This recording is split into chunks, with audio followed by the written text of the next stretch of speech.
Coming up on All About Android, it's me, Ron Richards, Florence Ion, and Duncan Jaffrey from Ostroid. And we talk about Android 11. Why? Because it officially released today. We've got all the information, some opinions on that. Essential, remember them? Well, staffers from that company have a new project cooking. There's a wireless Android Auto dongle for the rest of us. Samsung's transparent smartphone patent. The Shady Android Nintendo Switch emulator that you may have heard about. And Ron's 5-year project, Scorbit, is finally released. We get the lowdown on that, plus your emails next on All About Android. All About Android is brought to you from LastPass Studios. You're focused on security, but are your employees? Well, LastPass can ensure that they are by making access and authentication seamless, whether employees are working in the office or remotely. Visit lastpass.com/twit to learn more. Podcasts you love. From people you trust. This is TWiT. This episode of All About Android is brought to you by MySudo. Life is better without spam, ads based on activity, hacked information, or the risk of identity theft. Take back control of your privacy with MySudo. Download the MySudo app today from the App Store or Google Play. Go to mysudo.com/twit to learn more. And by ZipRecruiter. Hiring is challenging, especially with everything else you have to consider today. But there's one place where hiring is simple, fast, and smart. That place is ZipRecruiter. Try ZipRecruiter for free at ziprecruiter.com/Android. ZipRecruiter is the smartest way to hire. And by LastPass. Let LastPass improve your employees' experience while safeguarding your business from cyber threats. LastPass is the #1 password manager. Visit lastpass.com/twit to find out how they can help you.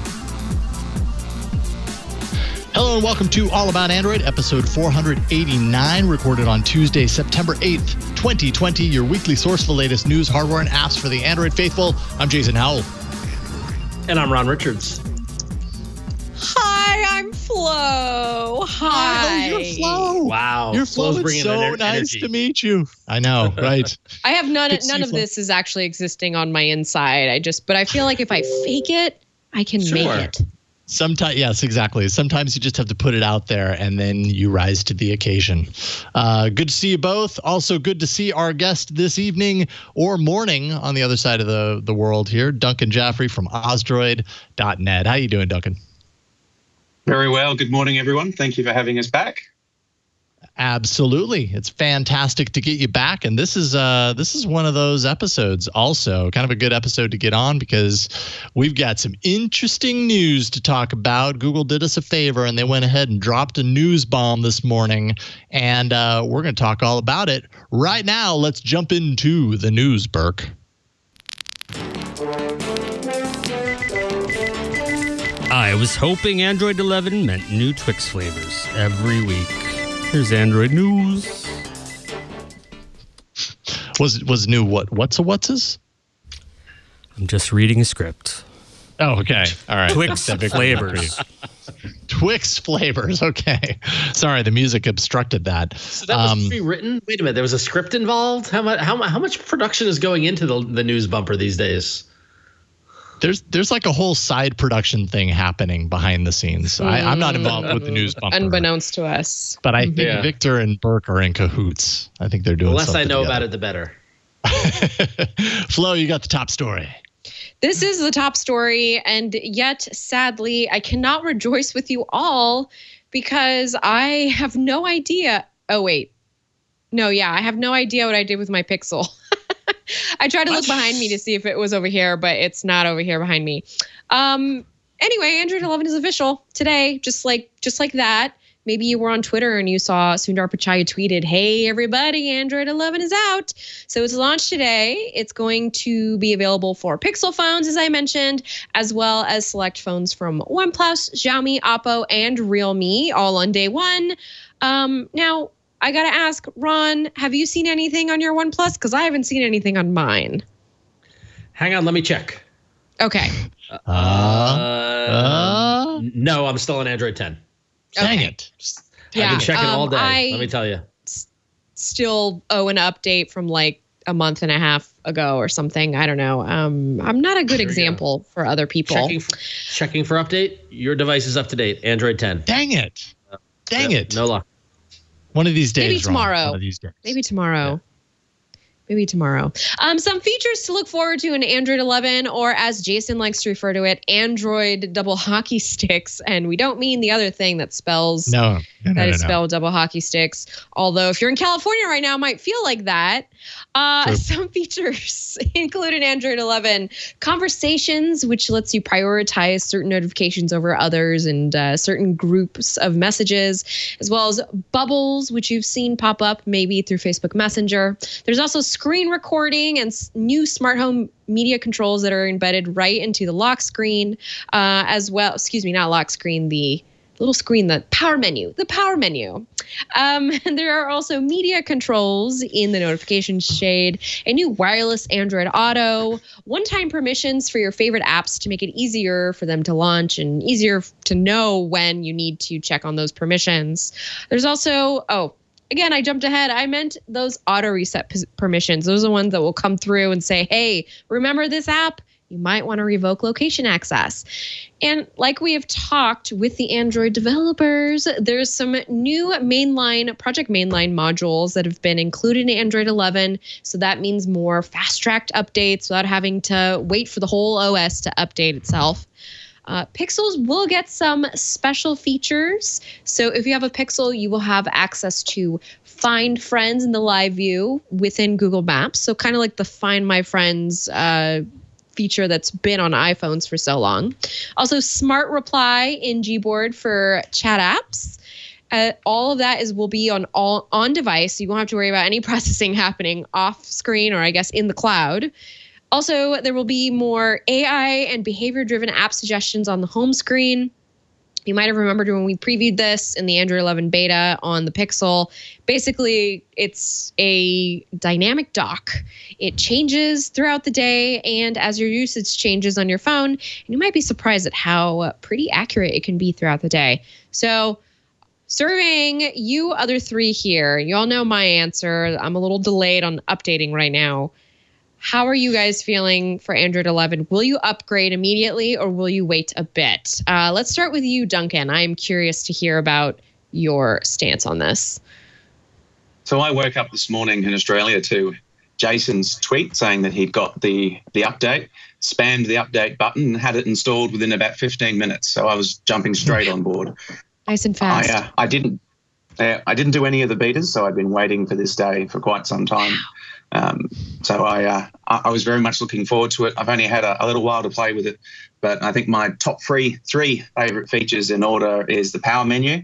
That is absolutely fantastic, and especially for home control. I've got a lot of home automation, and so that's made using that really simple. Next would be the media notification. Having a consistent, rich UI for controlling that is fantastic, and I'm excited by the idea of the conversations notification, not the bubble so much. I'm not convinced by that, but the conversation grouping. Mm-hmm. And there's some other really nice features in there as well. But no, straight on board, no problem so far. And for those who update using Google Pay and wondering if it's going to break it, so far it hasn't. Google Play seems very friable when you update. That's good. Jason, what about you? You're the only other one here with a Pixel. Right? Or a couple of Pixels, actually. Like I saw the news and I pulled Ron out got my the Pixel. Foray. Well, yeah. Way to steal my thunder. Jeez, Flo. Sorry, Ron. I was waiting for my turn. I had a whole bit lined up. Ron, why don't you go? It's your turn now, and I ruined. Spoiler alert. I am on the OnePlus 7 Pro, and normally I wait until the official, until I get the notification to install it and do the whole rollout. And I will do that when it hits my OnePlus or whenever I get my new Pixel 4a, whichever comes first. I ordered the Pixel 4a last week on a whim as it's time for a change. I've been on OnePlus for the last at least a year plus or so. And I was like, let me go over the Pixel now with a low price, with a mid. Let me walk the walk and get the mid-range price phone. And so it's not supposed to ship until October. So I might get it. I might get Android 11 on OnePlus 7 before I get the Pixel 4a. But either way, I'll get there eventually. So. I think you're going to get it on your OnePlus within the next day or two. I mean, basically OnePlus is a day one, right? Yeah. Yeah, they're a day one, but they're obviously behind what the Pixel update was. This morning I woke up, I saw the news, I pulled out my Pixel 4 XL, which is on the beta track, and it didn't catch an update. Then I was like, oh, I know I have a 2 XL around here somewhere and it's not on the beta. I pulled that out. It updated immediately. And then the next time I tried, like 2 minutes later on my 4 XL, the update came through.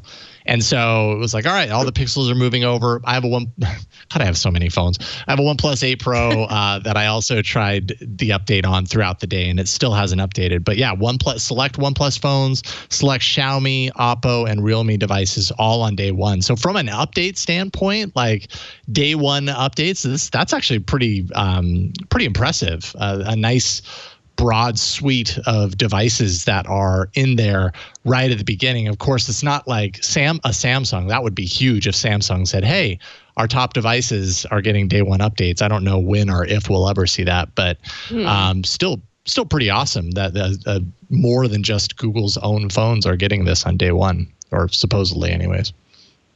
But guys, yeah. Samsung promised 3 years of updates. Come on now. It's got to come someday soon.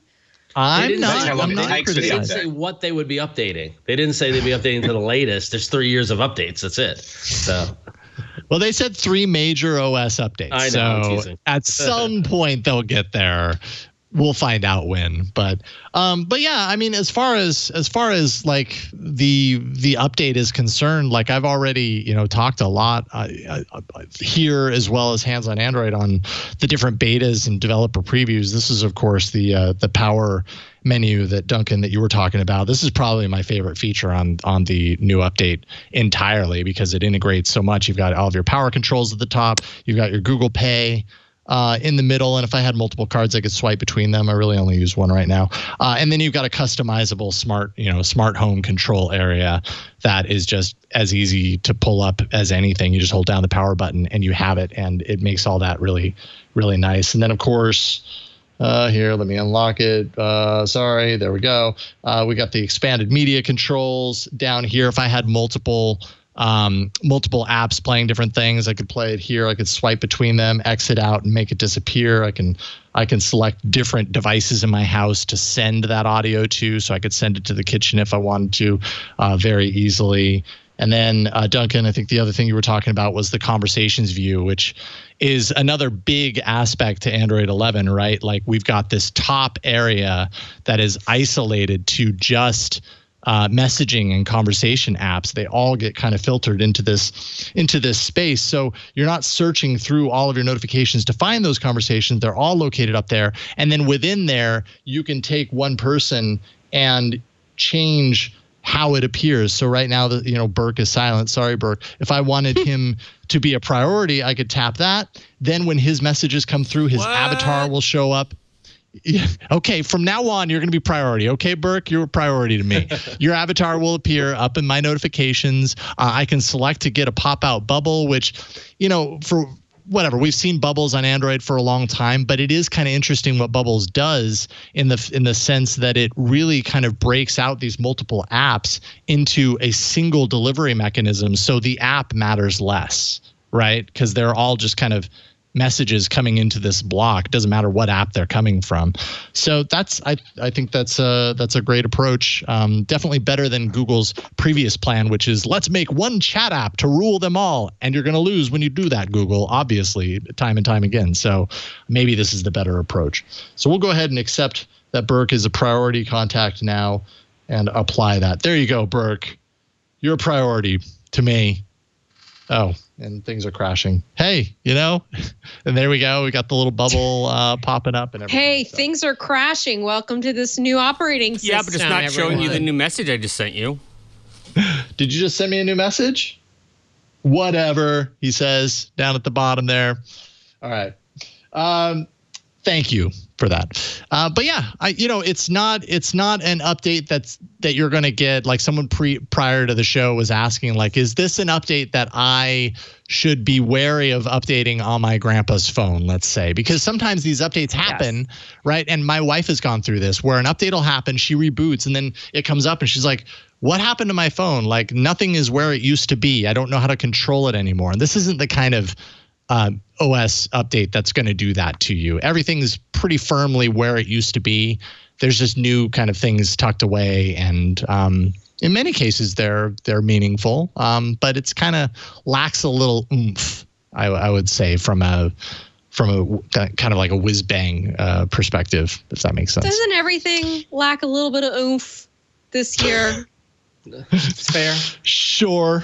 Fair. It just feels like a hashtag big mood. I'm just saying. I feel like we're going to say a lot of that to come like December at the end of the year, but Yeah.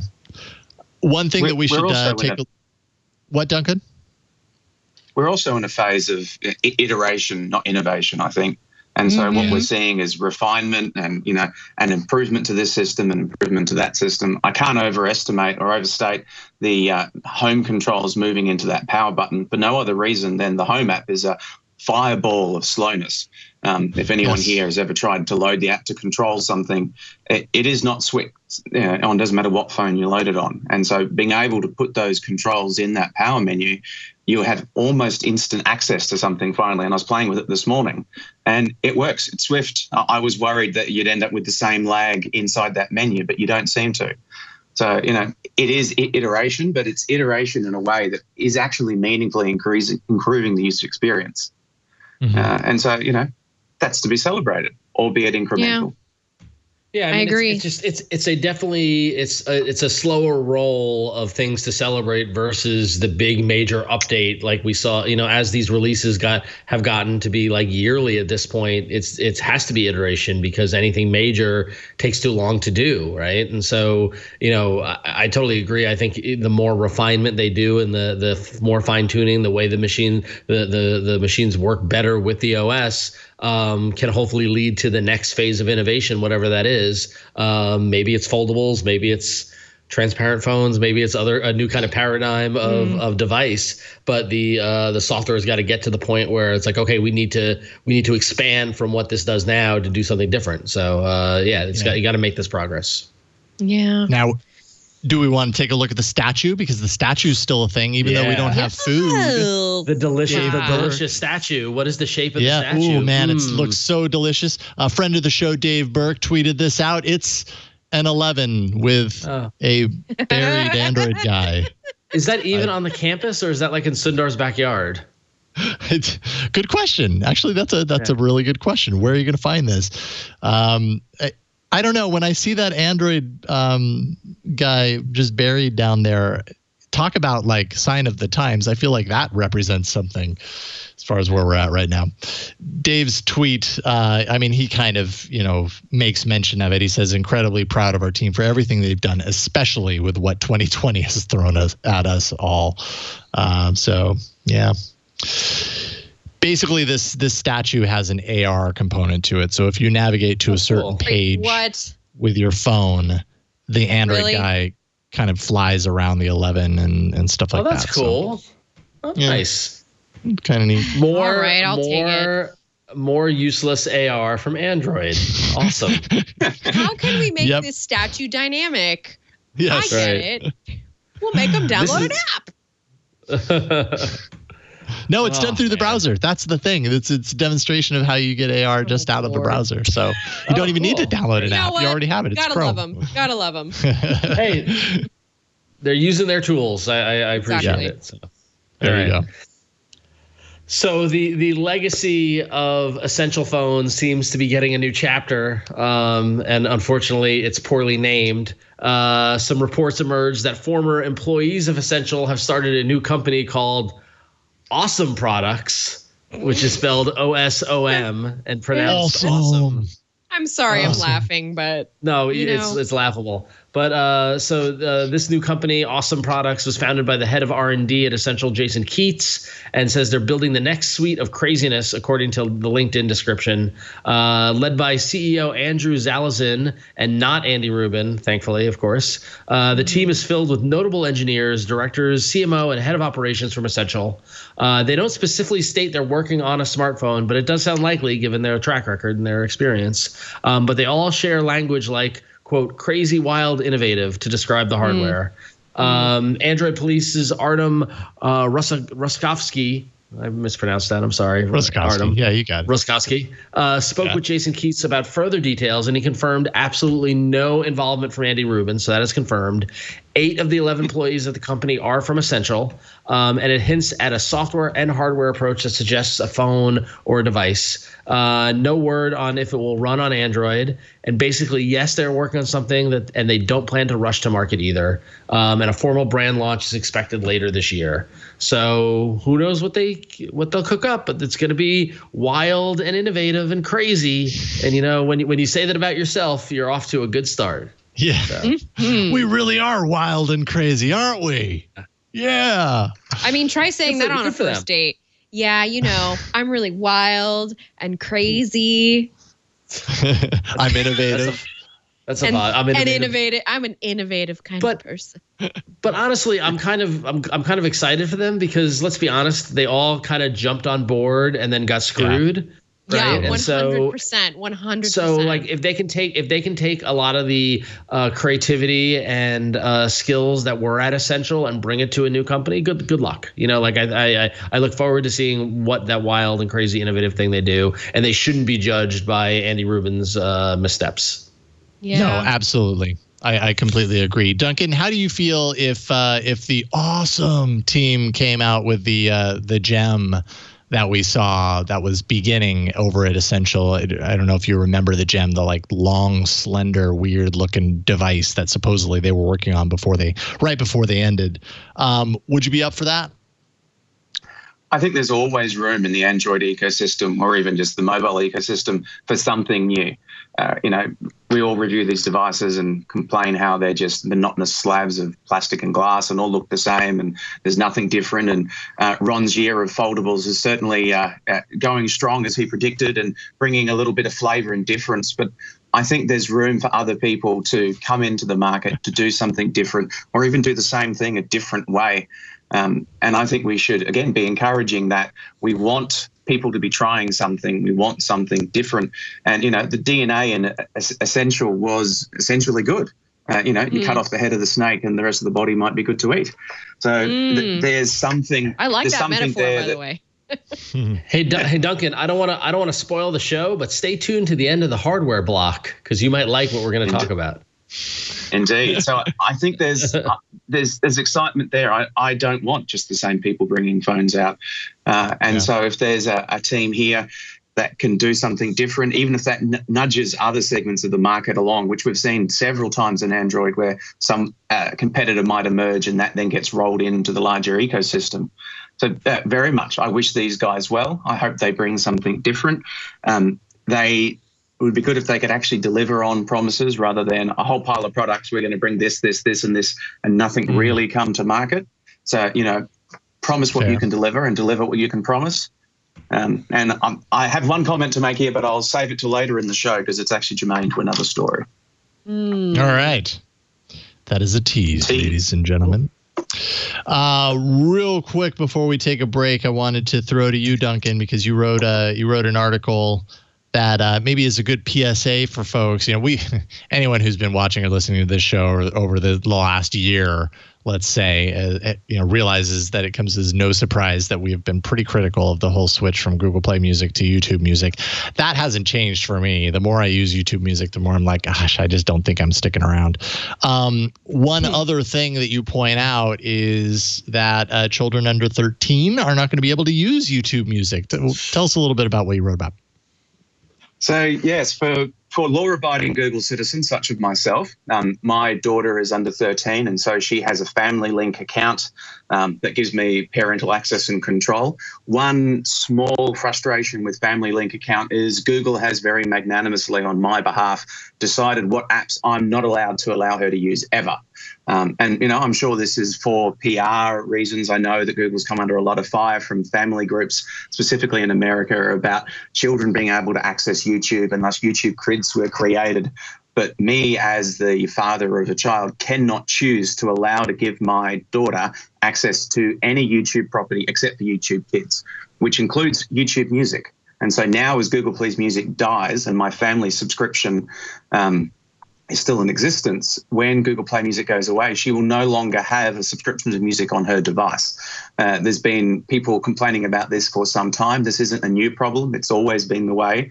But now as we're getting close to December, those of us with Family Link attached children have two choices. Get off Family Link and lie about their age and upgrade their account, which then lose all of our parental controls and ability to monitor, which I'm not happy with, or move away from the music service. That is, unless, of course, Google actually does something to enable it. I would hate a YouTube Music for Kids sort of scenario. I don't need the nanny state. I'm able to police my daughter's access to music perfectly fine on my own, thank you. So, if they don't move the needle on this, there is, a sizable number of their consumers who are more than likely already not happy with being moved to what I think is a substandard product that will probably get forced out of the ecosystem even more. And I don't know where to go because I'm not moving to Apple Music. I'm not a real fan of Spotify, to be honest, especially with what they're doing to podcast lock-in and looking to control that ecosystem. So I'm looking at rolling my own solution using my Synology NAS. I was going to say Spotify, I feel like is the only one that would give you what you wanted just because they do have family plans. But, there's not a lot of choice.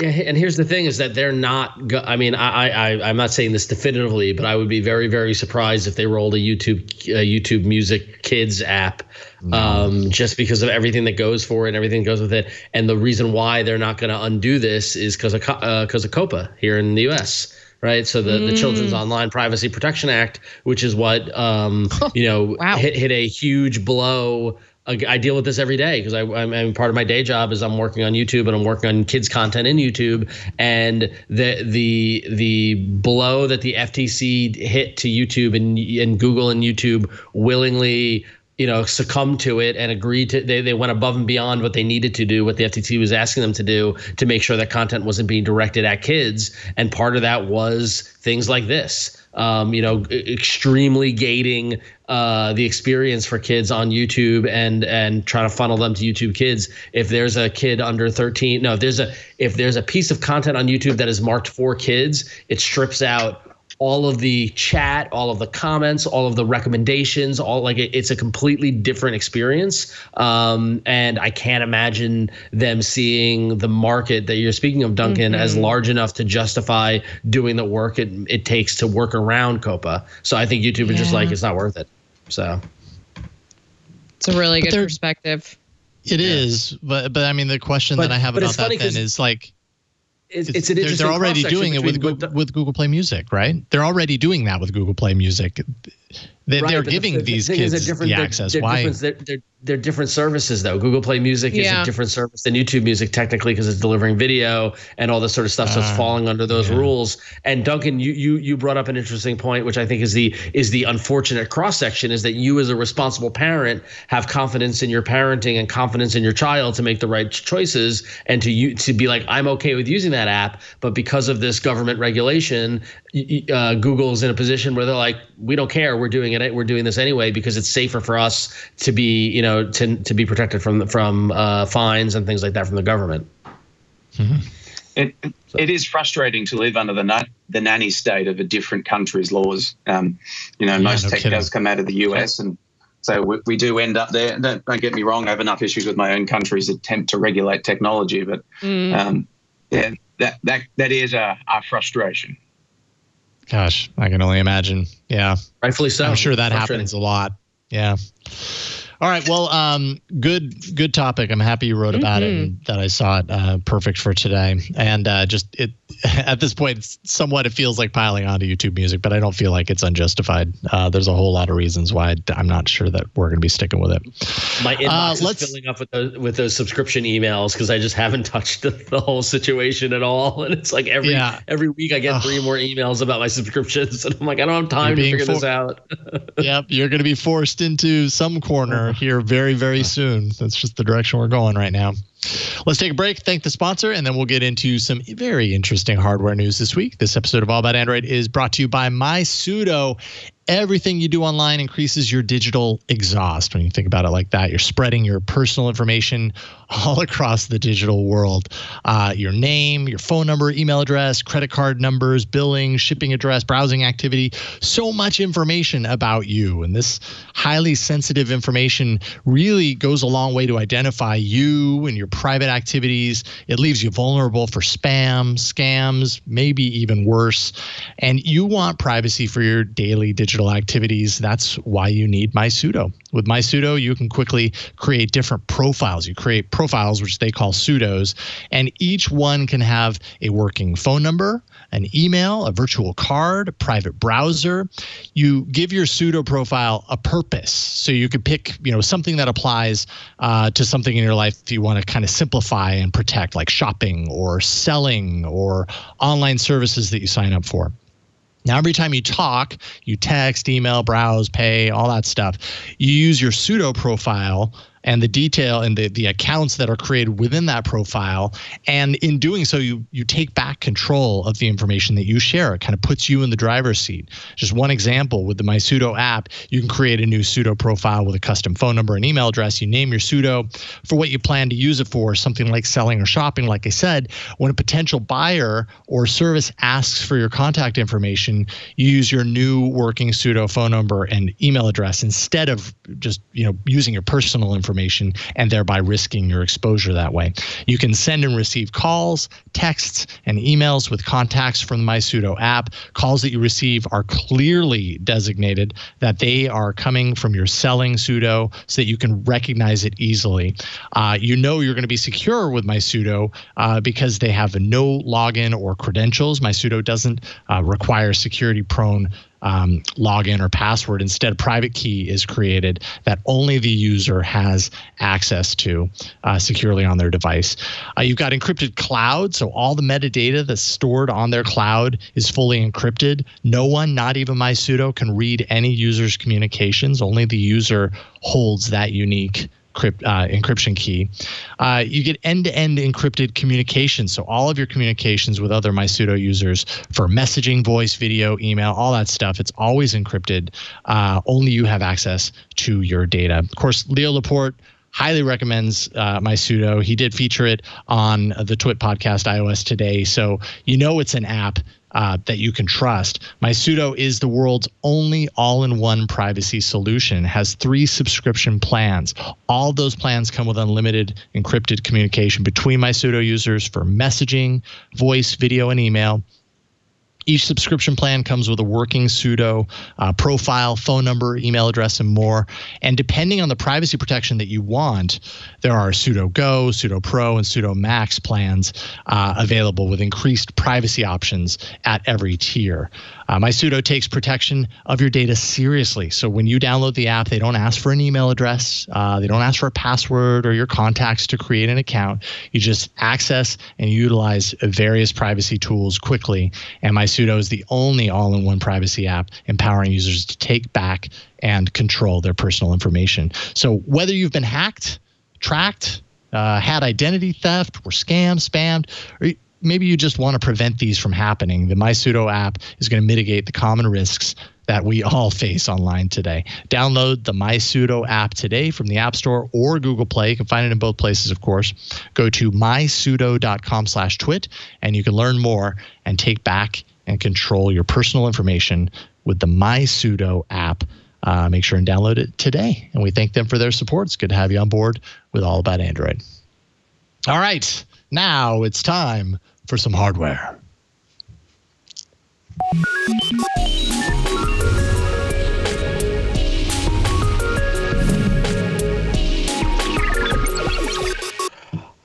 All right. right. Well, last week I talked about my first experience with Android Auto in the wild, and then sure enough, this thing popped up on Indiegogo, which is pretty cool. There's a new campaign that promises to bring wireless Android Auto to any wired-only system in a car. AA Wireless plugs into the car's USB port, and I can't tell you the number of times I get in a car and I see a USB port and I go, "This does nothing for me." But now you can plug in that USB port, and then it acts as a receiver for Android Auto wireless transmission. And this is such a cool innovation that the project was funded with 41 days left. And you might wonder, in order to make this viable, it's got to be affordable. Sure enough, it is. They're priced at $55 each, which is just impressive and very, very cool. So I like to see this innovation coming, and folks doing creative things on Indiegogo, getting funded and bringing things to the real world. So very neat. And solving a real problem that we've definitely talked on this show. Obviously, Android 11 kind of solves this issue for newer devices. Android 11 devices all support, as long as they support 5 gigahertz spectrum, they support wireless transmission to Android Auto devices that can accept that wireless transmission. So older devices, I don't think will automatically work, wirelessly. But this kind of plugs in hardware through USB, so it kind of is able to kind of be the best of both worlds, I suppose. Yeah. Duncan, do you have Android Auto? Have you spent much time with Android Auto? We've talked a lot about like our own experience with Android Auto, or in my case, lack of experience. What about you? I live the Android Auto life every day. So in my previous car, I used it on my phone, and now my current car has it built-in dash via a wired connection. And so, yeah, cool. I get to live that joy every single day. It really is an elegant solution. It's one of my favorite features of Android. Like I said, I use it every single day. Having that, your computer, your phone as the brain is great. We actually tried the original version of this concept when the developer was using 2 phones. And I think he actually linked to our article in his Indiegogo campaign when he really first started. So we've been in contact with him in the background sort of as this was being prepared. So we're going to be getting our hands on a couple to do a bit of a trial. For my personal use case, I actually use a car dock. And so my phone gets docked so I don't ever get tempted to touch it or use it. And it charges as I drive.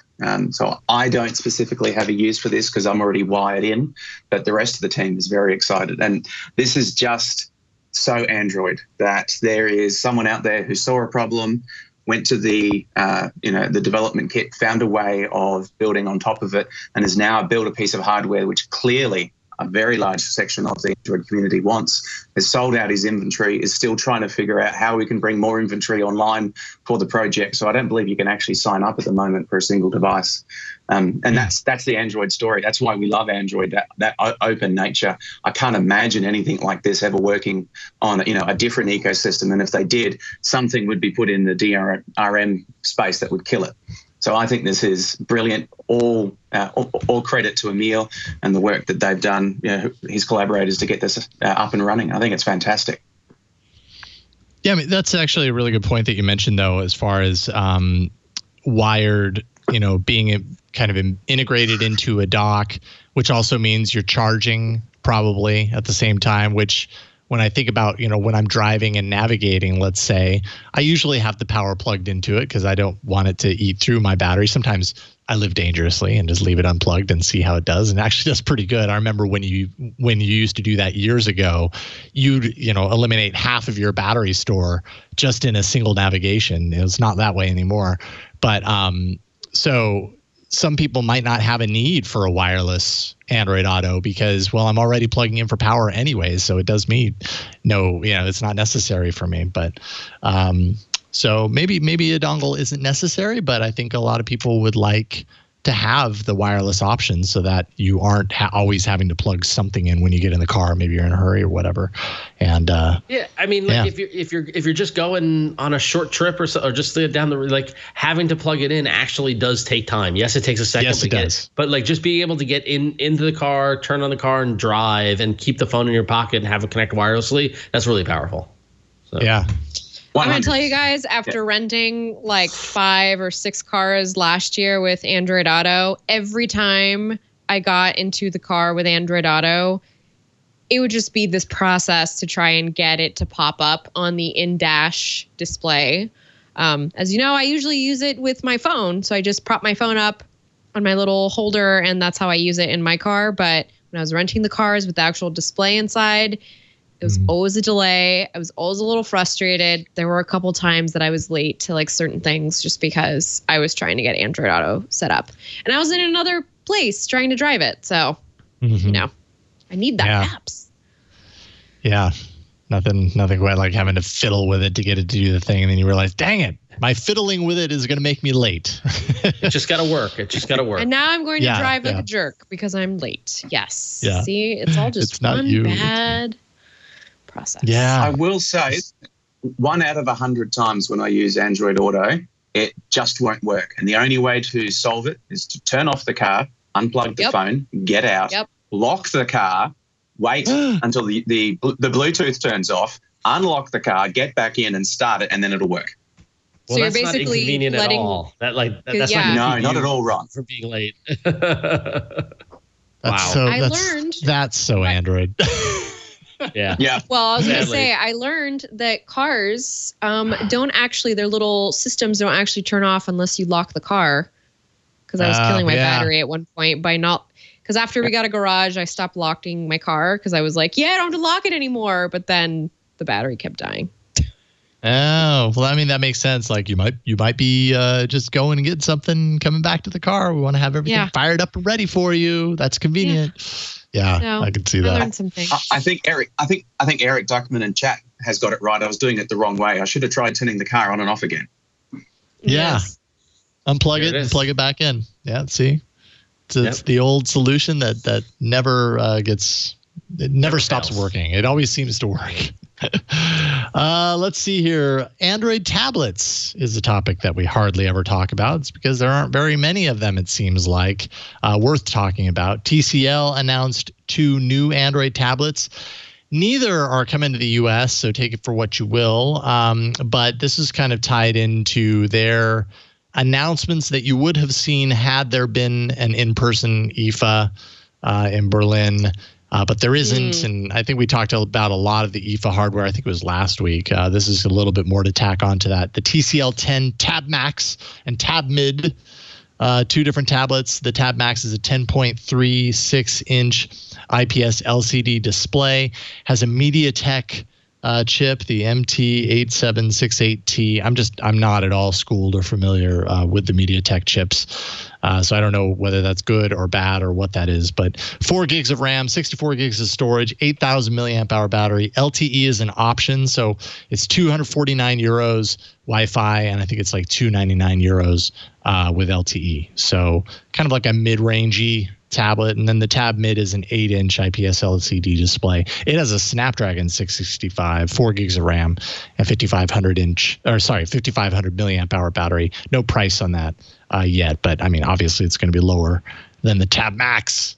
TCL is the company that we saw lots of interesting foldable concepts. If you remember, like a year ago, the kind of like triple fold phones, like they were folded in all different directions, if I remember correctly.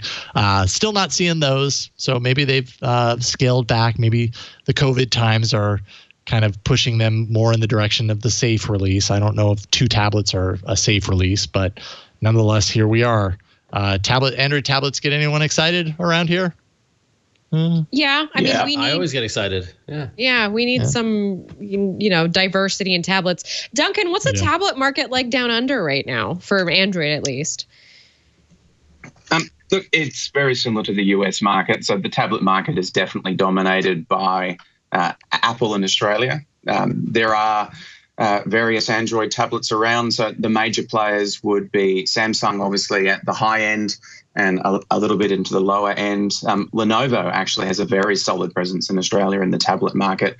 But TCL is actually quite a brand in Australia. They've got quite a few products on offer at several segments of the market, and it's a device I do spot out and about. So they're an important part of the Australian phone and tablet market, especially at the affordable end. But I think for the TCL screen technology, we're forgetting that they're the ones who released that rollable screen, which is the most exciting concept I've seen in the folding screen sort of arena. And, I truly hope that this extendable phone situation would come to life. That was gorgeous for a product idea. But no, Android tablets are alive and well.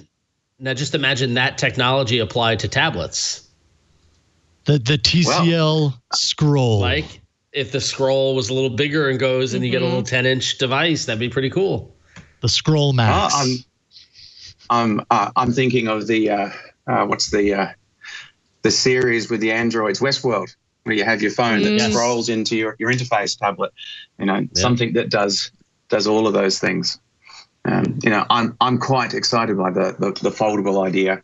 I reviewed the Mate XS earlier this year, and it's definitely a form factor that has something going for it. We've got one of the actually, I don't know if I can say that. Move on. Never mind. Embargo. Never mind. Nothing to see here. Look over there. Although we didn't have this in the doc, and I have no idea if this is what Duncan's talking about, but I'll just say really quick. Last week on the show, we talked about the LG. What was it, the Wing or whatever? Apparently, there's an event coming up next Monday. So on next week's show, we'll have actual news about the LG Wing, which is the one with the weird kind of like twisting out. It almost looks like a T when it's all unfolded. So we'll find out more about that. But that's not in the doc. Flo, what you got? I've got something fun and distracting, which is everything we're always asking for right now. Guess what? We're getting actually close to the OnePlus T series announcement. It's officially that time of year. So this announcement usually happens in October, and October is just seemingly around the corner. The OnePlus 8T is the apparent phone that will be announced this October, according to the rumor mill on the internet. So there are some details leaking out. The details include a 6.55-inch AMOLED display running at 120 hertz, and this is up from 90 hertz. The supposed leaks also include 4 cameras, including a 48-megapixel primary, a 16-megapixel wide, a 5-megapixel macro, and a 2-megapixel portrait. So that's a lot of lenses crammed into one phone. That's 4 cameras, up from 3 in the last variation of the OnePlus 8. Also inside, a Snapdragon 865 Plus, 8 gigs of RAM, 128 gigs of storage. Nice and steady there. Similar design to the OnePlus 8, so not too much differentiation. And this is going to have Android 11/Oxygen OS 11 right out of the box. Again, these are all just leaked details. Everything is supposed until we actually have an announcement at our fingertips. So I don't know, is anybody excited about another purported flagship from OnePlus, or do we want them to just go ahead and announce whatever the next mid-range or next mid-range phone is that they're supposed to announce? I like, Flo, how you're tapping into like mid-range mania. It's like, flagship, just give me the mid-range. Yeah, I mean, I want to see what you're going to give me at that level. I want to see what you're going to give me a deal for. Now I'm after the deal. We all want a better deal around here. I mean, what this makes me like, it's not new that OnePlus has the T release at this time of year, but it is kind of new that OnePlus had a mid-range release like a month ago, that they're expected to have a low-end release by the end of the year, and that they have the T release now. Like, I think now we're just kind of getting to this point where it's like, holy cow, like OnePlus is making a lot of phones suddenly, which is not bad. Like, props to OnePlus. They've created a good business and a good name for themselves. I'm always excited to see what OnePlus has, because I think they really do a great job of time and time again delivering on the kind of value side of things. Their phones usually don't cost as much as the competition, and usually offer almost as much, as far as features and value and style and design and all that kind of stuff. So I'm always down to check out the latest phone, and it's going to have 120 hertz display, and I just keep saying, for anyone who has not lived with a device that's at 120 hertz, like, it's a noticeable difference. It's really one of those features that you get used to it, and then when you don't see it, like, you notice the drop off, you notice the difference. And does it move the world? No, but it's really nice. So I love seeing more phones doing that. So yeah, I'm excited for it. What about you, Duncan? I'll throw it to you. Yeah, we big fans of OnePlus. Unfortunately, they've only ever come officially to the Australian market once. So please come back. There's a huge following of OnePlus fanatics who import their devices. It's interesting watching their strategy, where they started with the affordable phone and slowly ratcheted up the price, and then they brought in the T models, and then they started bringing in the Nord, and now there's the Nord Lite. So they have very quietly, very deliberately built this portfolio of products from, a complete unknown to really what I'd consider one of the main brands in Android, maybe not in volume, but certainly in mindshare.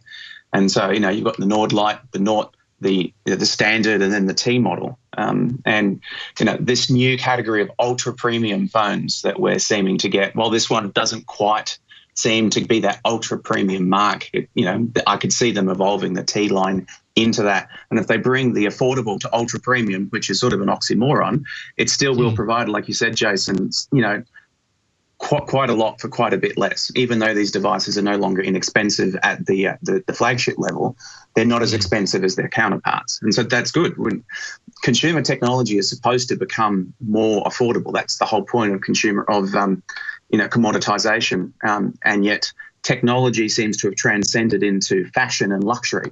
And fashion and luxury are two things that never become affordable. And so brands like this that are breaking that mold and trying to stay to the tech side of things and bring the price down while keeping the features up, that's exactly what I want to see. And if that keeps the upper end of the market in check, then great. Mm-hmm. Yeah. Agreed. We're probably not going to have to wait too long on this because, usually their release is probably about a month from now. I'm sure we'll start to see more and more leaks like this, and the leaked photos. We know how this playbook is written, so we'll start to see more and more about this. Yeah, sadly. That's how it goes. Yeah. Isn't it nice though that Ron doesn't have a running clock of days since OnePlus? Yeah. OnePlus has grown up. I'll give them credit. They certainly have grown up. They've made much less missteps. I don't know. I'm sick. Give me a break. But they've been doing much better in terms of marketing. So good for them. Yeah, they're a real player. Yeah, for sure. All right. Well, so our next story is exciting for me, at least. I know we've been talking about Samsung and their new foldable phone, which is very expensive, but we're saying someone's got to lead in innovation. And those longtime listeners of the show will also know that for years I've been saying I really want a transparent phone, kind of like what they have on the Expanse. If you watch the TV show that was on Sci-Fi, now it's on Amazon. Amazing. And sure enough, Samsung has filed a patent for a transparent smartphone design. For those of you watching the video, we're showing the webpage that covered this on AndroidHeadlines.com. That's a render based on the patent. So I don't want anyone to think that this is the actual thing that exists. All we have is the patent here. But the patent was filed on August 27th, and it would use an OLED display. And LG has also filed a similar patent. And Xiaomi has announced a transparent TV set last month. So the technology for transparent displays does exist, but the fact that Samsung is circling enough on this enough to file a patent is pretty a big move by Samsung. Who knows if we'll ever see it in real life. I do love the idea of the transparent phone. Not sure I love the idea of what the person who did with the renders here with the bezel. A bezel around the transparent phone. I think the whole idea is that there should be no edges. But I don't know. Duncan, we were talking about innovation earlier. Do you think transparent phones are the future? I'm, as always, excited for anything. But this display will have to be something special to actually be able to see what's on it and not be distracted by what's through it.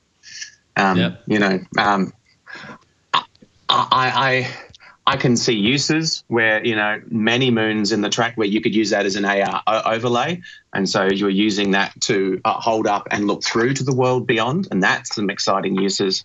But I think for the regular use that we currently see for phones of, consuming content, talking with people, communicating, I would see that as a distraction. Now, sure, you might be able to make the back go opaque or something like that. So never say never. And, with AR moving in that direction, I sort of see this potentially as that play where, well, not everyone's going to have a set of AR glasses, but we want to build experiences for the augmented world. Well, you hold your phone up in front of your eyes and you can get that similar sort of overlay on reality, I guess. So from that perspective, yes, there could be a whole... Just imagine if you go to Sundar Pichai's backyard and hold this transparent phone in front of the Android 11 statue, what wonders could delight from that? Cool. Android may no longer be 6 feet under. Yeah. So that would be cool. I like that. I like that visual. Where does all the technology go if everything on the phone is see-through? Don't ask questions, I don't get it. Jason. It just works. It's transparent technology. There's a coil. It's all in there. There's a coil. It's all in there. See, to that end, I think that there has to be a bezel, Ron, because that's where you hide the technology is in the bezel, and then the glass is just glass. What that render doesn't show in the details of the patent was that there's about a 3-inch by 2-inch brick that you have to carry with you at all times that runs via a very small wire along your arm. God. And that's you just destroyed it. You just destroyed it. Kind of like the camcorders of the 80s, where you had the tape deck and then the camera. So we got to start somewhere. Oh, I'm sure it's powered by quantum entanglement and all of the technology is elsewhere, and it just beams instantaneously across the globe. Yes. Yeah. Well, I guess that's why they patent these things, not because they have a solution, just because there may be a time, even 200 to 300 years from now, when they want to do that thing and they want to know that they can. So that's probably what it's about. You got to start somewhere. Progress starts somewhere. So Samsung, True. I tip my hat to you. If you make this a reality, I will, and you send me one for free, I will check it out. I don't know if I'll pay for it. Their vision is clear. There you go. That's a good slogan. There it is. That is. It's a really good slogan. All right, Ron, you got it. So let's take a pause and thank our next sponsor of the evening. This episode of All About Android is brought to you by ZipRecruiter. And as an employer, you've got a lot on your plate. There's a lot to do. Running your business, ensuring your workplace safety, and so much more. So leave your hiring to the one place that makes finding qualified candidates fast and easy. ZipRecruiter.com/Android. One CEO, Ali, needed to hire a multifaceted role at his wallpaper company. Walls need love, but his search was slow going. So he turned to ZipRecruiter. ZipRecruiter identifies the right people for your job and actively invites them to apply, which is why you should try ZipRecruiter for free. That's how Ali found Savannah Ray. Ali said Savannah's skills and experience were a great match for the role. Plus, she applied within a few days after he posted the job. Success story right there. ZipRecruiter sends your job to over 100 of the web's leading job sites, but they don't stop there. With their powerful matching technology, ZipRecruiter scans thousands of resumes to find people with the right experience and invites them to apply to your job. They're turning the whole process on its head. ZipRecruiter makes the entire hiring process efficient and effective with features like screening questions to filter candidates and an all-in-one dashboard where you can review and rate your candidates. ZipRecruiter is so effective that 4 out of 5 employers who post on ZipRecruiter get a quality candidate within the first day. And I've done a lot of hiring in my career. You never get quality candidates within the first day. Those results are just amazing. So you can see for yourself now how ZipRecruiter makes hiring faster and easier. Try it now for free. That's right. Absolutely free at ZipRecruiter.com/Android. That's ZipRecruiter.com/ANDROID. ZipRecruiter.com/Android. ZipRecruiter, the smartest way to hire. Thanks, ZipRecruiter. Thank you, ZipRecruiter. All right, it's time for some app news.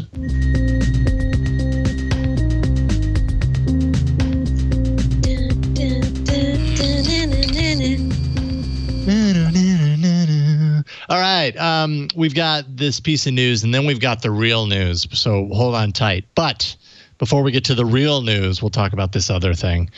Nintendo Switch emulator for Android that actually works has suddenly emerged. It's called Egg NS. by a team called the NX team.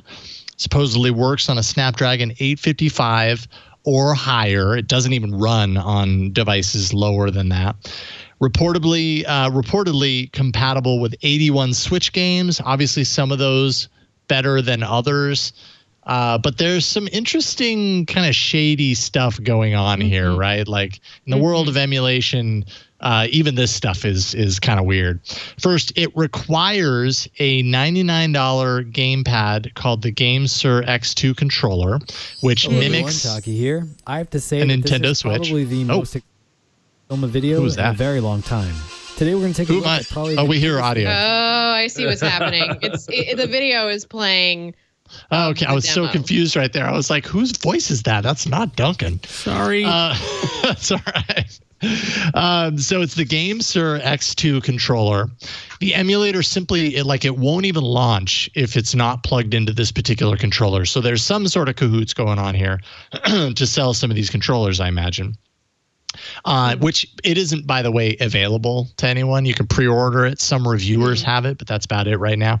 The emulator itself, this is what's really shady. It contains stolen code from Yuzu, which is an open source emulator. Okay. EggNS is closed source. So basically, they've stolen this code from an open source emulator and then closed the source, which goes against the GPL v2 license. It requires users to create an account and be actively logged in online in order to even launch a game that you happen to have stored on the device. So you have to be logged into somewhere in order to play anything, play any of these potentially illegal, pirated games. And then the team claims to be American, but the website, the interface, it's all translated into English, but not very well translated, reportedly anyways. I haven't seen it myself. So it seems like there's all of these little layers and elements that kind of point to this, not necessarily being the kind of thing you probably want to drop $100 on in order to kind of play Nintendo Switch games on your Android device, which is a compelling thing to think about. It's interesting to have a current console be playable on an Android device. But I'm curious to hear what you all have to say about this, or what you think about this. Whoever wants to go. Well, I thought it was very exciting to see this pop up in my Google News feed on my phone, but I also thought it was a little too good to be true, just considering Nintendo's sort of lockdown approach to its overall game platform. And so I was a little dubious when I heard about it, but I also just kind of feel like let sleeping dogs lie in this situation. This isn't nostalgia emulation. This is a current gen, handheld console. And I like that it's possible. I think it's very cool in a sort of hackerly community sort of story. But in terms of, I'm also I continue to be dubious about it, but also I think it's cool. So that's kind of where I'm at. It's right on that edge of cool and illegal. Yeah. Right. Yeah. Illegal. Really what I meant to say. Yeah. I mean, it is illegal, but it's cool, but it's still illegal.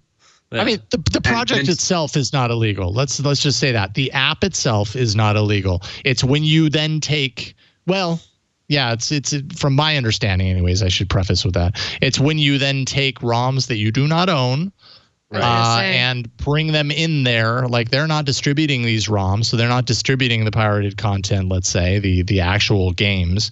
They're just giving you a piece of software that can run them if you so happen to have them. Listen, we made the gun. We don't sell the bullets, right? That's up to you to go get.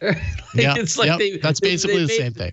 I mean, it is a shaky defense when the whole thing exists to operate on using ROMs that are technically not legal to use. I mean, yes, it's cool, but this is the whole issue with the ROM emulator universe as it exists now. It's not like you have a Nintendo 64 emulator. It's not illegal to have those ROMs either. They're old and ancient. Nobody cares, and it exists in this weird gray area of the underground. But when you do it with a current gen device, then I can see Nintendo getting not happy. So not to mention to try and shill some community made joysticks, which is Listen, hey, I've seen plenty of these enterprising. joysticks all over AliExpress and Amazon. Like, how are these any different kind of situation? Do they make them, or they? What is the relationship? Yeah, that's what we don't really know. Yeah, what, Duncan? I mean, I'd say someone working on this has come out of Apple and has said, "Oh no, we just put a DRM chip in it, so it only works with our hardware, and then we'll get them on the sales of this." I think the big difference with this is it'll only run software that you're illegitimately allowed to have. So there's no legitimate use for the I was going to say base there's no software. eShop. Yeah, and Nintendo was well known for very aggressively pursuing their IP. Yeah. So I can't imagine they're going to, one, let this lie, and two, I would imagine the emulator is actually using proprietary code out of the Switch system, which they're not going to look too fondly on. So for anyone dropping $100 US on this controller, I would worry if Google will be asked to actually. Is this officially on the Play Store, or is it a side load? That's a good question. I don't even know. Yeah, I don't know if you can find this this emulator on the Play Store. I imagine you could. Let's do a quick search. Play Store, Egg NS. No, I'm not finding it. No, okay, because I can't imagine it would have passed their app test. So, as long as the side load works, I guess, but you are definitely well on the other side of that line. And I wouldn't be surprised if Nintendo finds a way to lock up their IP. Yeah. Mm-hmm. Yeah, very interesting, though. I suppose you could make the case for an emulator like this if it didn't have, first of all, if it didn't have stolen code in it. Like, from what I understand, the stolen code is from the open source emulator, not directly from the Switch itself. So I don't know if that's actually happening. But if that is the case, then heck yes, this is definitely an illegal piece of software. But there's that. I suppose you could make the case that sometimes emulators can exist because people do make things to run on them. It's not necessarily they're running. But largely that's not the case. 99.9% of the people are getting emulators because they can also download the ROMs somewhere online and they can play them for free. And that's just the way that whole thing works. So, I give them full geek cred. It's fantastic, but I'm not sure. It's interesting that it can be done. Yeah. All right, Ron, it's your time to shine in the app spotlight. And do you have an app to bring? Oh, yeah. Boy, are you shining. This is so nerve-wracking. So as many of you know, for the past couple of months, years, I've been working on a side project called Scorbit. Well, I'm happy and proud to announce that we launched last Thursday, after a flurry of activity.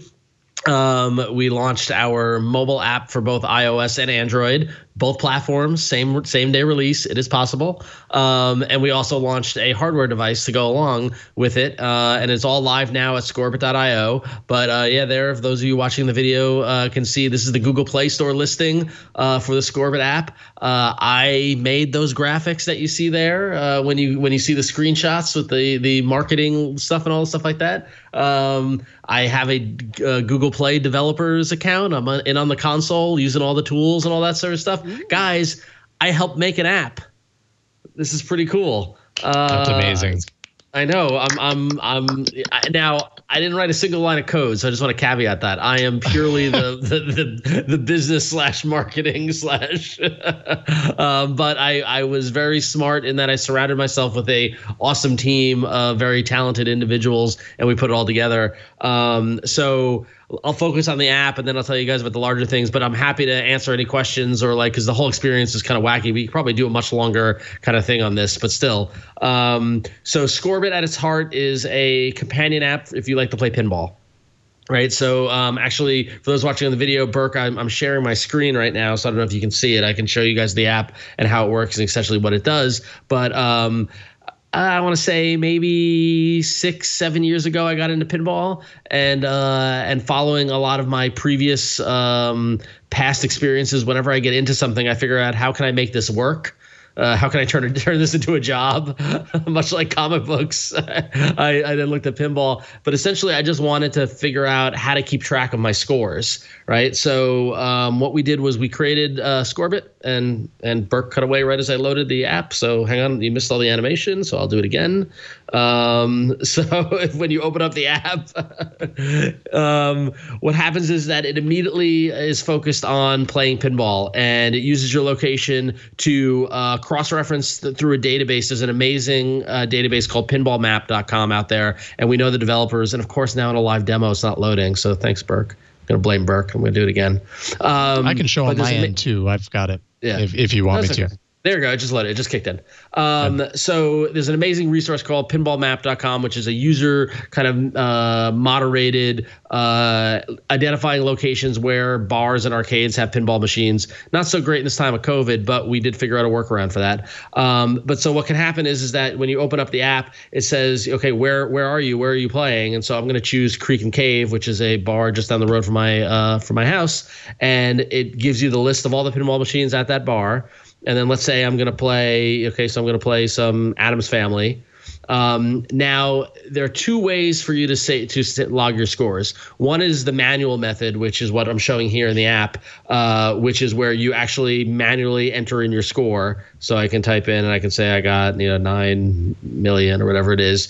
And then you upload a photo to prove that you got that score, and you take a picture of the back box of the pinball machine where it shows your score, and you upload it. And then that way now it is saved. So if we when I go over to my feed, let me find an example of someone who has uploaded a score. There it is. So here, this user uploaded a score of 272 million to Twilight Zone, and there, sure enough, he took a picture of his score to prove that I got that score.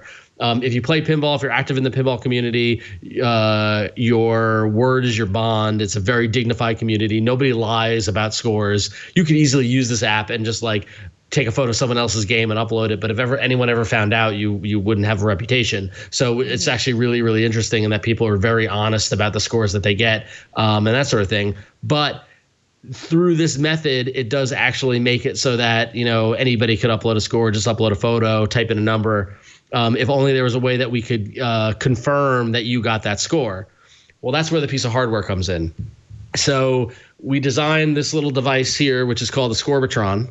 And this is actually an older version. We got rid of these RJ45 ports because we didn't need them anymore. But down here, it's kind of hard to see in the video if you're watching, but in the lower left, we have a row of USB-C connectors. And then we also have power in the upper right-hand corner. And this device goes into the pinball machine, and it hooks up to different sections of the pinball machine, different parts of it, and it allows you to automatically save your score to your account.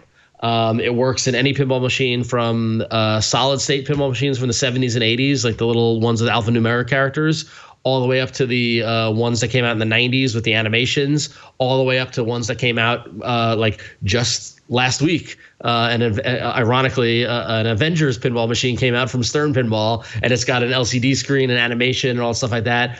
Our device works with it as well. So what happens in that case is that when you use the app, it's almost like when Rock Band. Remember when you would choose whether you're the guitarist or the bassist or the drummer or the vocalist? You start the pinball game, and then there's a listing for each player, and you say, I'm player 2, and it automatically logs the score. And if you're standing behind the pinball machine watching on the app, you see the scores coming in real time. And then at the end of the game, you say, yep, that was my score, save it. And it saves to your account automatically. You never have to enter anything in or type anything in.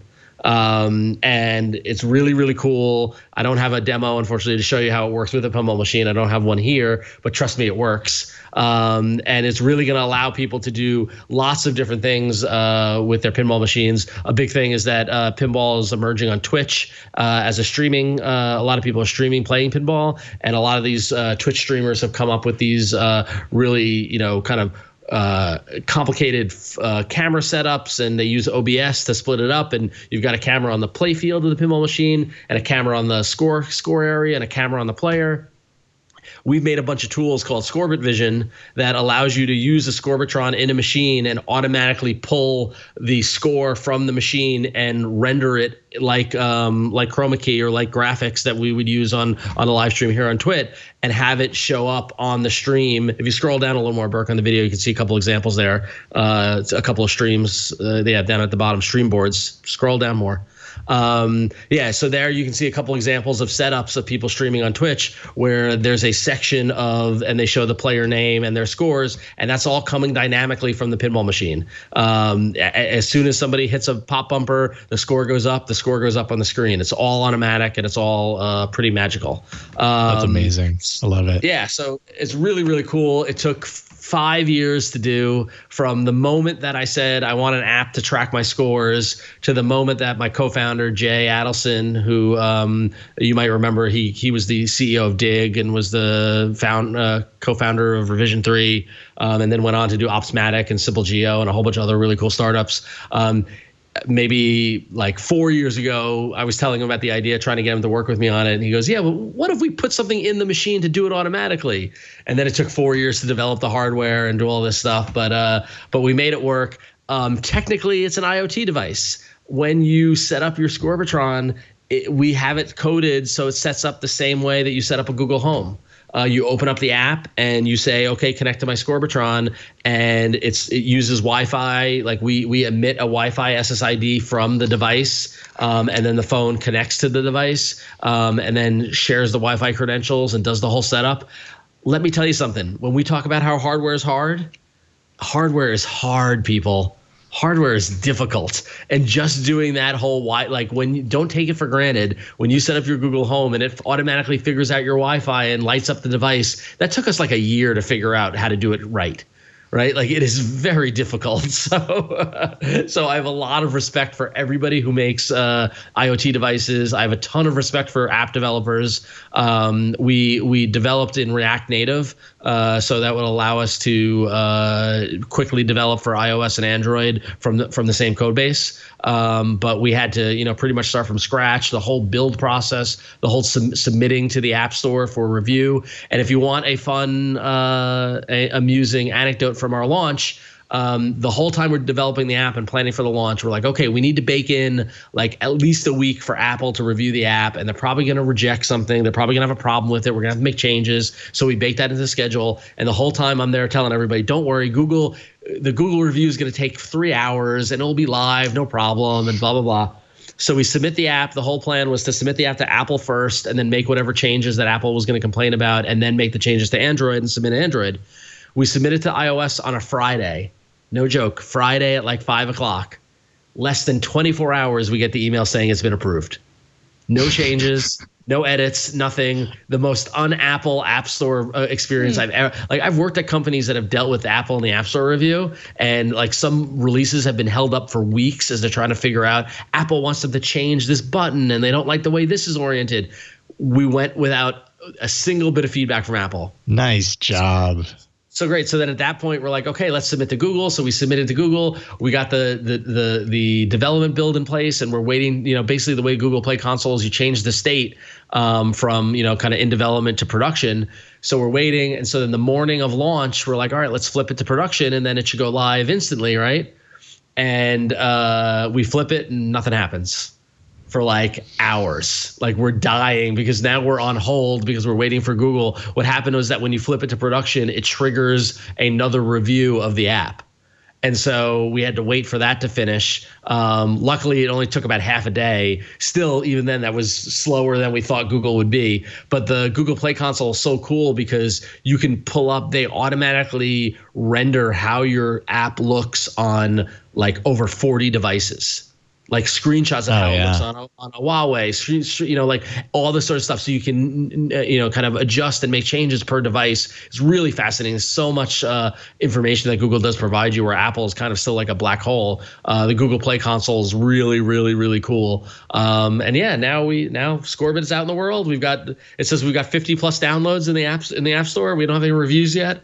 But one of our users did email saying she was gonna write a positive review. So I'm looking forward to that. But yeah, so check it out if you're into pinball. The one thing I forgot to say was, even though a lot of the function of it is to find places to play pinball in the world, to go to bars and arcades, we also recognize that now with COVID, it's a much different world, and there's a lot of people with pinball machines at home.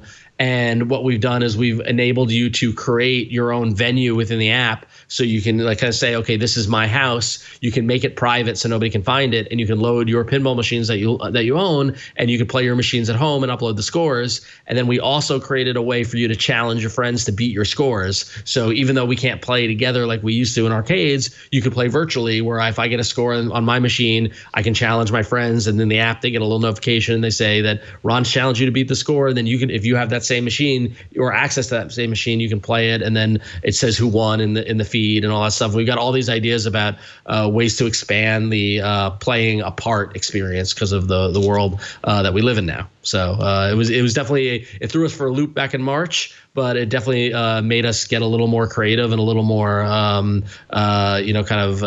tackle the problem in a different way, and I think we're better for it. So yeah, bravo. Bravo. You rock, Ron. Hey, I don't know if I rock. The people I work with rock, but yeah. Still, it's so awesome. Like, I've sat here this entire time with the hugest smile on my face just listening to you talk about it. Because, 5 years is that's not a small amount of time. It's also a lot of people's dreams to have an idea for something and to be able to see it through to creation. Like, that 5 years of work based on an idea that you had 5 years ago. And suddenly now, you have a thing to show for it. You've got an app and a hardware, and it's a great idea. And I'm so happy for you. That's so great. I love it. Thanks. And I mean, it's a lot of fun. It was originally my idea. I did the branding, I did the name, stuff like that. But Jay Adelson, my co-founder and partner in this, he's been pretty much working on this full time for the past, I want to say, year and a half or so, and has if it wasn't for him, we wouldn't get to the point where we are. But it shows that you partner with the right people and you have a fun idea, and you can make it into a reality, and it's definitely a trip. And I know there's a lot of comments in the chat about what we can do next with payments and things like that. And yes, there's a plan. We have a long-term plan about how this can become a sustainable platform. So we're very excited. Yeah.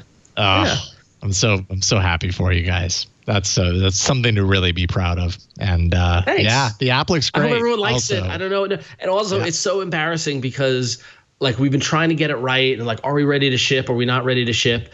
And one of our advisors and investors actually gave us some great advice back in July, which kind of got our butt in gear, which is that if you're not embarrassed by the first product you shipped, then you waited too long. Yep.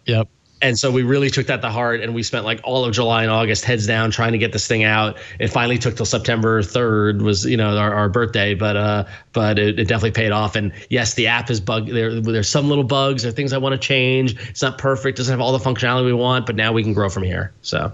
Yep, and you will. This is the beginning. Very cool. Love it. Cool. Thank you for giving the walkthrough on that. I love it. I'm so happy for you. Let's take a break, and then we'll jump into some emails real quick and round out this show. This episode of All About Android is brought to you by LastPass. LastPass surveyed 700 IT and security professionals across a range of industries, from financial services to IT to retail. 82% say their business has been exposed to a risk due to poor identity and access management. And thankfully, LastPass can help you manage identities and promote good security behaviors while your employees are remote, as many of us are. You want your employees to have secure password storage. Well, LastPass gives them their own vault for storing every app and web login that they use. LastPass makes it easy and safe for employees to share logins while keeping access to corporate data safe. You've got single sign-on that manages employee access in a centralized view, so IT always has insights into who has access access to what and from where. You've got enterprise password management that ensures oversight of shadow IT and enforceable policies across all password-protected accounts. Multi-factor authentication, of course, requires additional factors to prove a user's identity, while the use of biometric and contextual factors actually make the process smooth for employees. Employees always have their passwords with them and can gain access from anywhere, no matter where they're working, from any device. So working remotely, it should be convenient, not frustrating. And you can rest easy knowing that your business is secure with LastPass. They use AES 256-bit encryption with PBKDF2 SHA-256 and salted hashes, ensuring complete security in the cloud. Your data is encrypted and decrypted at the device level, so that the data in your vault is secret from everyone, including LastPass. We use LastPass at TWiT. We rely on it at TWiT, throughout TWiT. And of course, I've used LastPass on a personal level for years. My wife uses it now too. We love LastPass. I can't even imagine what it would be like to manage my online life and identity without LastPass at this point. I'm too reliant on it, and I love it. LastPass is the #1 password manager. Let LastPass securely manage your user's identity, letting your employees work efficiently without making your business vulnerable to cyber threats. Go to lastpass.com/twit. That's lastpass.com/twit. And we thank them for their support. In the little side chat, Duncan made the comment, "You're officially a tech founder." It's true, Ron. You're a tech founder. That's awesome. It's so funny. I mean, I moved to San Francisco in 2007 just to do this, and it took me moving back to New York plus 4 years for it to happen. But still, it happened. So. It happened. It found a way. Yeah. All right, we're doing emails now. Ron, you got the first one. I do. And as if we, one of our favorite pastimes here is dogpiling on YouTube Music. And Lance writes in to join in on the fun and says, "The joy of switching to YouTube Music, ugh." And Lance says, "So I have a motorcycle helmet that is Bluetooth, and I can click the button to activate the assistant and tell it to play my playlists. Well, that is the problem. It does not work with YouTube Music. Works with Google Play Music and Spotify, but not Google's own Premier Music app. It is very frustrating because when I'm on a motorcycle, I don't want to try to put much thought into listening to my playlist, and I shouldn't have to pull over, take my gloves off, and mess with my phone to play a playlist on YouTube Music.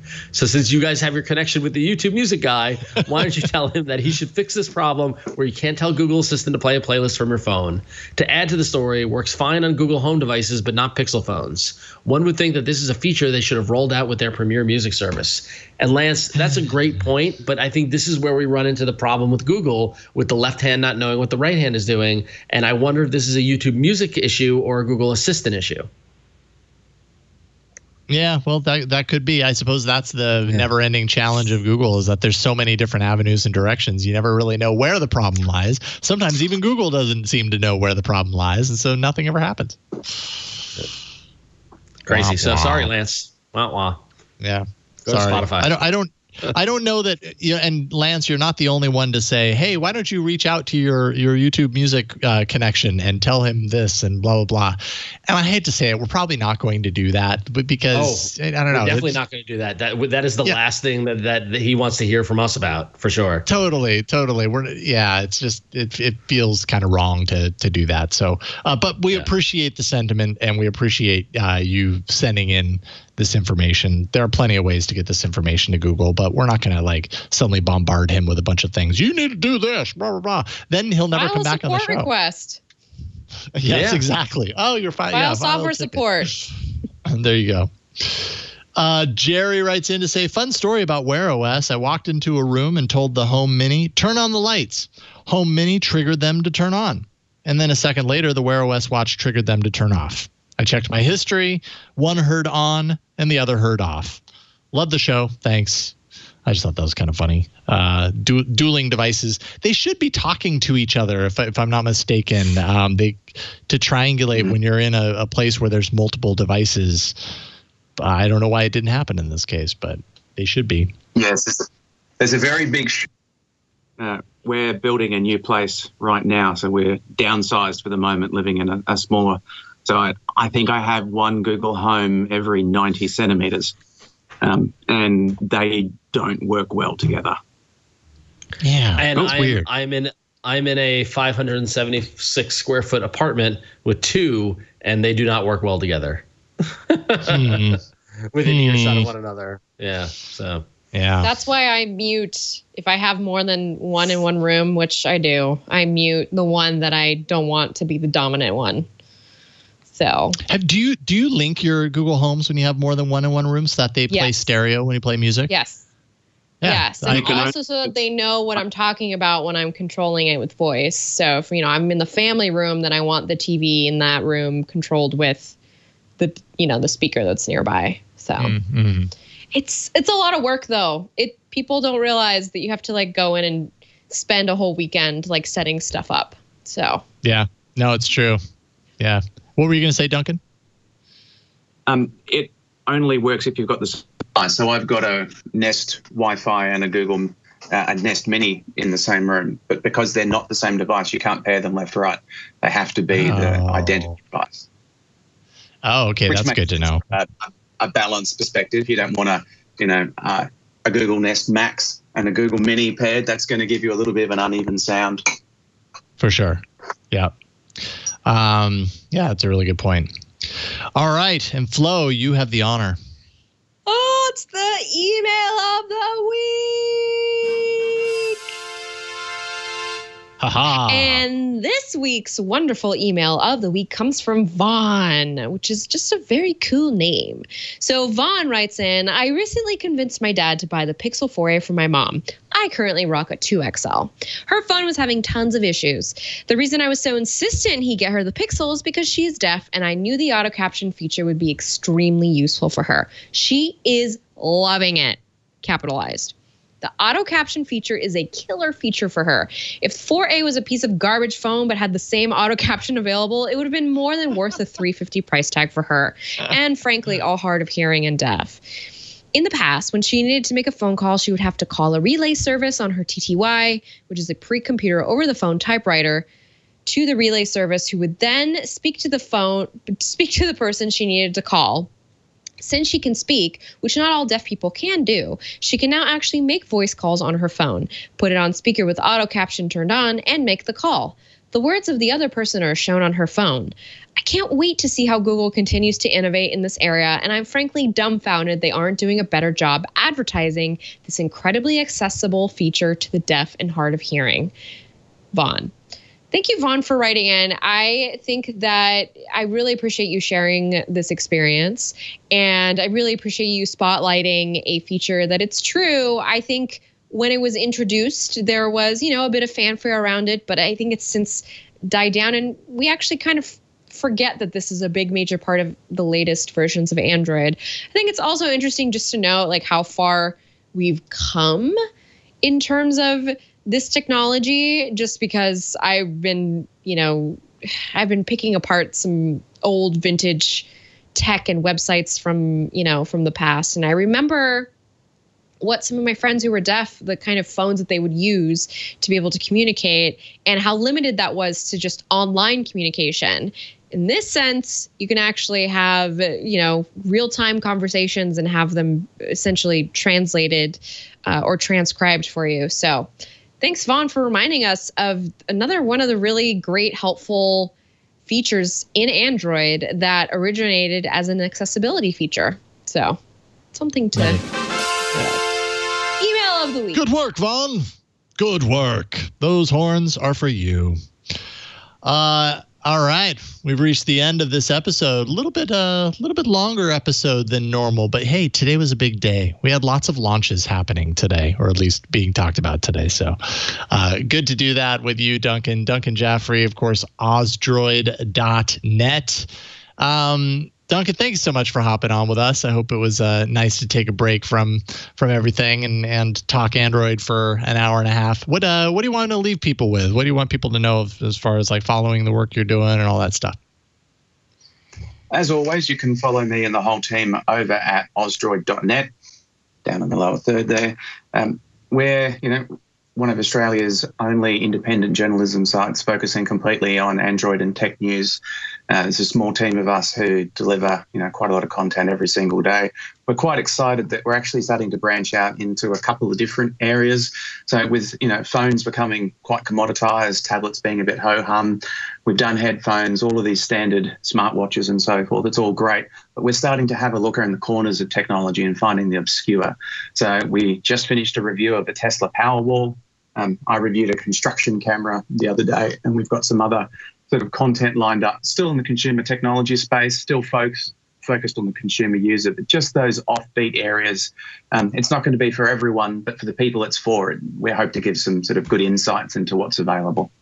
You can see the Tesla Powerwall there. That was actually a very popular post. So one of our authors had the opportunity through the South Australian government to have one installed, subsidised, and has given it a really good run. And all I can say is if you can get one, get one. It looks amazing. Yeah, the Powerwalls are pretty awesome. Right on. And so people will find that content just on the Ostroid site as well.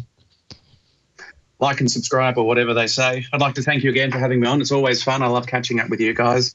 I miss Ant. It's a shame Mr. Pruitt isn't here. So hello, Mr. Pruitt. But it's always lovely to catch up with you three as well. Absolutely. Indeed. We always enjoy having you on, Duncan. Thank you so much for hanging out with us tonight. Thank you.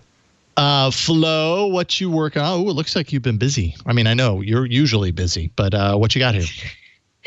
Yeah. So if you go to gizmodo.com, you'll see that there is a mechanical keyboard guide there. And I actually dropped a link in the doc. There we go.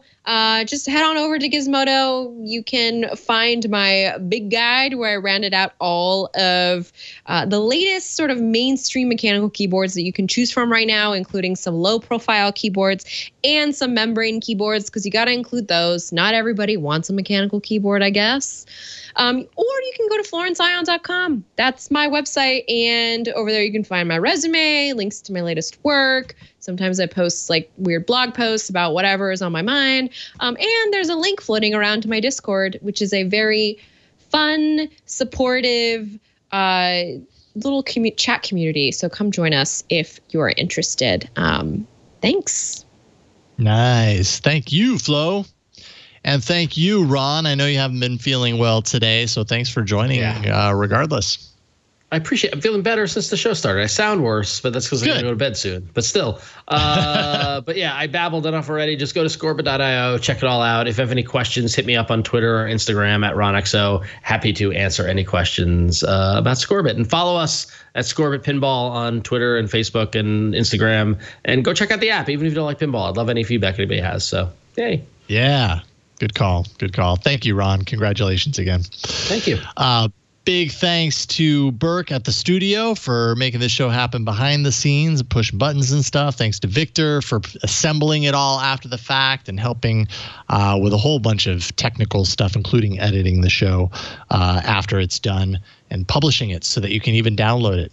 As for me, Hands on Android is a show that if you like this show, you're probably going to like that show too. Last week, I did a shot-by-shot comparison. I did a photo walk with the Pixel 4a and the Galaxy Note 20 Ultra. I took two phones on completely opposite ends of the price spectrum and spec spectrum and pitted them against each other. And you'd be surprised how similar these two devices shoot photos. It was actually a really cool experiment. So twit.tv/HOA. This Thursday, I've got a full my review and thoughts after spending the last however many months with Android 11. That's coming to Hands on Android, twit.tv/HOA. Help us with the end of year best of episodes. I'm going to be mentioning this pretty much every week until the end of the year because we need help with it. twit.tv/best of. You can submit whatever detail, whatever information you have about a particular moment from this or other shows on the network so that we can put together a nice best of and take that last holiday week off and you get a best of in place of us. Don't forget to wear a mask. You save a life when you do. And that is it for this week. Thanks so much for watching and listening. Subscribe to this show by going to twit.tv/AAA. That's where you can find this episode and all of our other episodes. They publish every week on Tuesday. Late evening is about the time that it gets added there. But we'll see you next time on another episode of All About Android. Bye, everybody. Bye. Want more TWiT? Check out Tech News Weekly, twit.tv/TNW. Tech News Weekly is a show where Jason, Howell, and I bring the latest and greatest interviews to you from the people making and breaking the tech news. twit.tv/TNW.